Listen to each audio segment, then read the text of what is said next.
नमस्कार, लोकसेवा आयोग creative class YouTube च्यानलमा आज हामी जलवायु परिवर्तन असर र प्रयाससँग सम्बन्धित प्रश्न लिएर उपस्थित भएका छौँ। शाखा अधिकृत लिखित पत्र विशेष र उपसचिवलाई 2079 सालमा सोधिएको प्रश्न पनि रहेको छ। आजको प्रश्न रहेको छ, मानवीय गतिविधि तथा हरितगृह प्रभावका कारण पृथ्वीको तापमान बढ्दो क्रममा रहेको छ। यसबाट जलवायु परिवर्तनका सङ्केतहरू देखा पर्न गएका छन् र जलवायु परिवर्तनले जटिल मौसमी प्रणाली, जैविक विविधतामा ह्रास, स्वास्थ्य जोखिम जस्ता अवस्था सिर्जना हुँदै गएको छ। जलवायु परिवर्तन कुनै एक मुलुकसँग मात्र सम्बन्धित नभएर यो विश्वव्यापी समस्या पनि भएकोले यसका लागि अन्तर्राष्ट्रिय सहकारी र समन्वय आवश्यक छ भनेर प्रश्नले थोरै पृष्ठभूमि क्रिएट गरेको छ। त्यसैगरी यस प्रसङ्गमा नेपालले जलवायु परिवर्तन र यसबाट हुने असर न्यूनीकरणका लागि राष्ट्रिय र अन्तर्राष्ट्रिय स्तरमा हालसम्म के कस्ता प्रयासहरू गरेको पाउनुहुन्छ, अथवा माथि उल्लेखित समस्याहरूको समाधानका लागि ती प्रयासहरू पर्याप्त छन् या छैनन्, के कस्ता प्रयासहरू थप गरिँदा अझ उपयुक्त होला, आफ्नो धारणा प्रस्तुत गर्नुहोस् भनेर एउटा प्रश्न रहेको छ। हामी यो एउटा महत्त्वपूर्ण र समसामयिक विषयवस्तु पनि रहेको कारणले कृपया अन्तिमसम्म हेरेर साथ दिनुहोला भन्दै हामी विषयवस्तुतर्फ प्रवेश गरौँ। विषय प्रवेशमा हामीले त्यो थोरै पृष्ठभूमिमा हामीले उल्लेख गर्न सक्छौँ कि जलवायु परिवर्तन विश्वव्यापी रूपमा देखा परेको एक महत्त्वपूर्ण समस्या हो। जलवायु सम्बन्धी पेरिस सम्झौताले पनि विश्वलाई विनाशबाट बचाउनका लागि सन् 2100 सम्म विश्वको तापमान वृद्धि 1.5 डिग्री सेल्सियसमा सीमित राख्ने लक्ष्य लिएको छ भनेर हामीले उल्लेख गर्न सक्छौँ। यो जुन पेरिस सम्झौता छ, जलवायु नियन्त्रण अथवा जलवायु परिवर्तन सम्बन्धी महत्त्वपूर्ण सम्झौता हो। यसले चाहिँ 2100 सम्म चाहिँ विश्वको तापमान वृद्धि चाहिँ 1.5 डिग्री सेन्टिग्रेडमा चाहिँ कायम राख्ने, स्थिर राख्ने विषयवस्तु उल्लेख गरेको छ।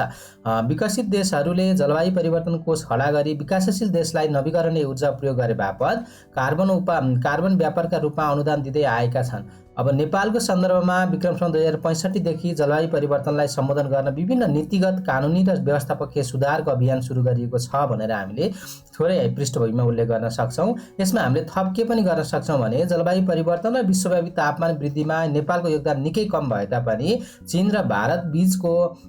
नेपालको अवस्थितिका कारण छिमेकी मुलुकका कारण निकै जोखिमपूर्ण अवस्थामा रहेको छ र वातावरण र विकास बीच सन्तुलन हुन नसक्दा हाल 45% को हाराहारीमा रहेको नेपालको वन क्षेत्र छ। वातावरण र विकास बीच सन्तुलन कायम गर्न खोजिएको छ र जलवायु परिवर्तनले हिमालको हिउँ तथा हिमतालमा पर्ने प्रतिकूल असरबाट नेपालको भविष्यमा जोखिमको सङ्केत देखा परेको छ भनेर हामीले यसमा थोरै पृष्ठभूमि उल्लेख गर्न सक्छौँ। अब हामी जलवायु परिवर्तनको असर न्यूनीकरणका लागि नेपालले गरेका प्रयासहरू के कस्ता छन् त भनेर हामीले थोरै बुदागत रूपमा उल्लेख गर्न सक्छौँ, जसमा नेपालले संयुक्त राष्ट्रसङ्घीय जलवायु परिवर्तन प्रारूप महासन्धि UNFCCC, यो एकदमै महत्त्वपूर्ण महासन्धि हो, को पक्ष राष्ट्र भई अन्तर्राष्ट्रिय क्षेत्रमा प्राप्त अवसरहरूलाई राष्ट्रिय आवश्यकता अनुरूप सदुपयोग गर्नुका साथै सोही अनुरूपका दायित्व पुरा गर्दै आएको छ भनेर हामीले सुरुवातमा लेख्न सक्छौँ। त्यसै गरी राष्ट्रिय जलवायु नीति अथवा राष्ट्रिय जलवायु परिवर्तन नीति 2068 कार्यान्वयनका लागि राष्ट्रिय अनुकूलन कार्यक्रम 2076 र स्थानीय अनुकूलन योजना कार्यक्रम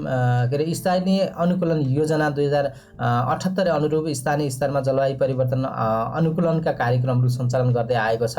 र नवीकरणीय स्वच्छ ऊर्जाका कार्यक्रमहरू मार्फत न्यून कार्बन उत्सर्जन हुने वातावरण मैत्री विकासका प्रक्रियाहरू अवलम्बन गरी क्षमता अनुसार उत्सर्जन न्यूनीकरणमा योगदान पुर्याएको छ भनेर हामीले थोरै उल्लेख गर्न सक्छौँ। अर्को कुरा, कार्बन सञ्चितका कारण वन क्षेत्रमा धेरै प्रकारका कार्यक्रमहरू सञ्चालन गरेको छ नेपाल सरकारले। वैकल्पिक ऊर्जा प्रवर्धन केन्द्रले चाहिँ CDM भन्छ, क्लिन डेभलपमेन्ट मेकानिजम CDM सम्बन्धी कार्यक्रम अगाडि बढाएको छ भनेर हामीले उल्लेख गर्न सक्छौँ। त्यसै गरी नेपालले जलवायु परिवर्तन सम्बन्धी पेरिस सम्झौतालाई अनुमोदन गरी कार्यान्वयनका लागि राष्ट्रिय रूपमा निर्धारित योगदान मार्गचित्र चाहिँ तयार पारेको छ र विकास र वातावरण बीच सुरक्षाका अन्तर्सम्बन्धित तह, क्षेत्र र अन्तर्राष्ट्रिय समुदायसँग लगायतका सरकारवाला बीच प्रभावकारी रूपमा समन्वय गरी जलवायु परिवर्तनका प्रभावसँग अनुकूलित हुने तथा अनुकूलन प्रभावलाई न्यूनीकरण गर्नेतर्फ नीति तथा कार्यक्रमको तर्जुमा गरिएको छ। विभिन्न किसिमका नीति कार्यक्रमहरू तर्जुमा गरिएको छ भनेर हामीले उल्लेख गर्न सक्छौँ। अर्को कुरा रहेको छ, जलवायु परिवर्तनको क्षेत्रमा नीतिगत समन्वय गर्न जलवायु परिवर्तन सम्बन्धी समन्वय समितिको गठन भएको छ नेपालमा। त्यो समन्वय समितिले चाहिँ जलवायु परिवर्तनको क्षेत्रगत नीतिहरू, त्यसका कार्यक्रमहरू, योजनाहरू चाहिँ निर्धारण गर्नको लागि चाहिँ समिति गठन भएको छ भनेर हामीले उल्लेख गर्न खोजिएको हो। त्यसै गरी राष्ट्रिय योजना आयोगले जलवायु परिवर्तन बजेट कोडको प्रयोग गर्दै आएको छ, यो हामीलाई जगजाहेर नै छ। अर्को कुरा छ जलवायु परिवर्तन सम्बन्धी समस्या समाधानका लागि नेपाल सरकारको प्रयासको विश्लेषण होइन, त्यो के कस्तो प्रयास गरेको छ र यसको एउटा विश्लेषणात्मक चाहिँ के कस्तो विषयवस्तु उल्लेख गर्न सकिन्छ भन्ने विषयमा वन क्षेत्र वन ऐन 2076 र वन नीति 2075 को कानुनी व्यवस्था सहित सहभागितामूलक तथा समावेशी कार्यविधिगत प्रक्रियाले वातावरणीय सामाजिक तथा संस्थागत दिगोपन सुनिश्चित गरेको छ। अर्को कुरा सामुदायिक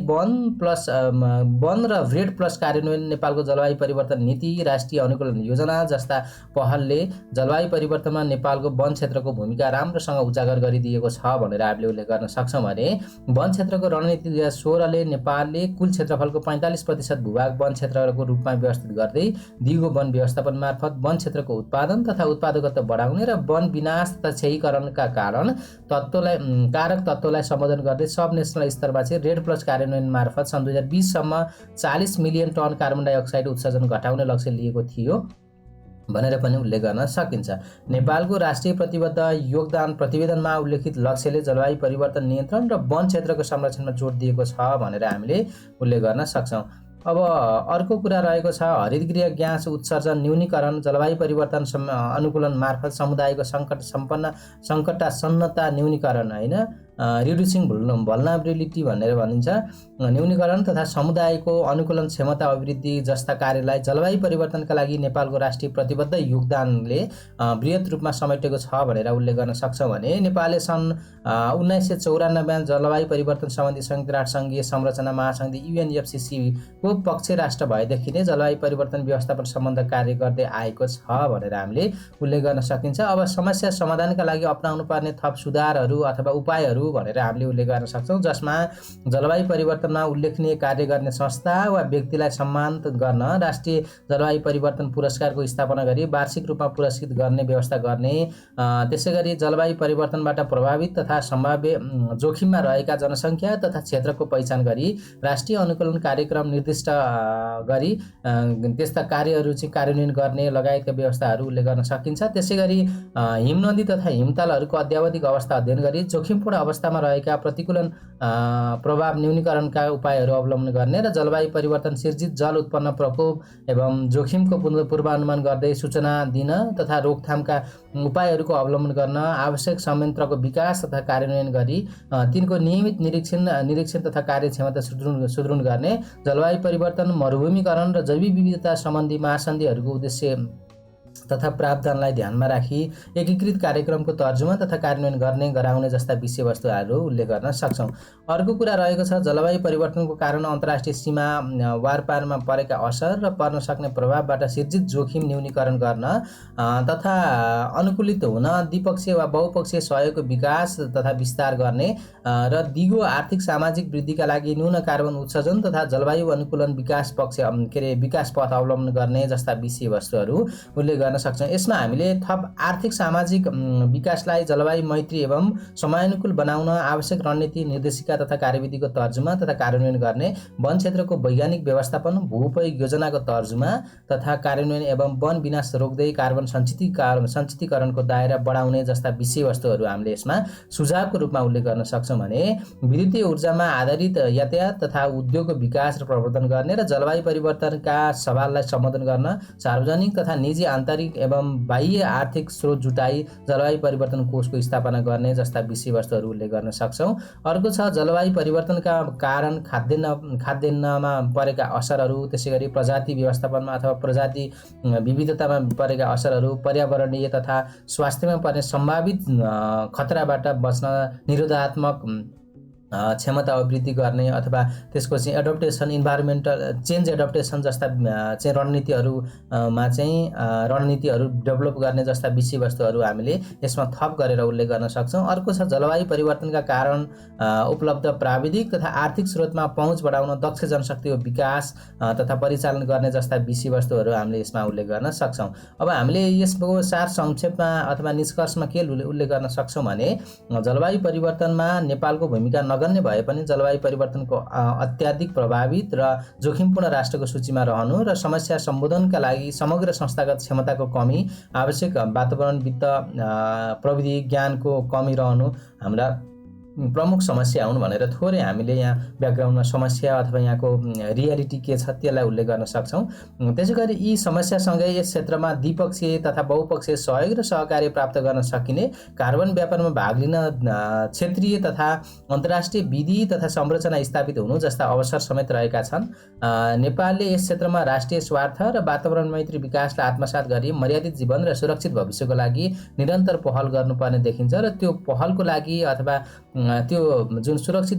मर्यादित जीवन र सुरक्षित भविष्यको लागि एउटा उर्वर अवसर पनि रहेको छ। अन्तर्राष्ट्रिय स्तरमा कार्बन व्यापार मार्फत अथवा नेपालको वन क्षेत्रको उपयोग संरक्षण मार्फत अथवा वन पैदावारको उत्पादन बिक्री वितरण र सोको उपज मार्फत जस्ता विषयवस्तु पनि हामीले यस निष्कर्षमा संक्षेपमा उल्लेख गर्न सक्छौँ।